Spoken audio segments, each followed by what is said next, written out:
against publications of caricatures of Holy Prophet Muhammad, peace be upon him, in France continue across Muslim world.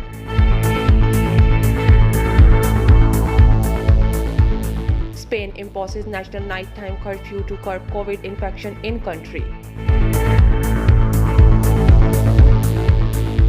Pakistan summoned French ambassadors to condemn an Islamophobic campaign. Iran dismissed allegations regarding interference in US election. Azerbaijan and Armenia agree on US broken fresh humanitarian ceasefire from today. US Secretary of State Mike Pompeo landed in India today on Monday.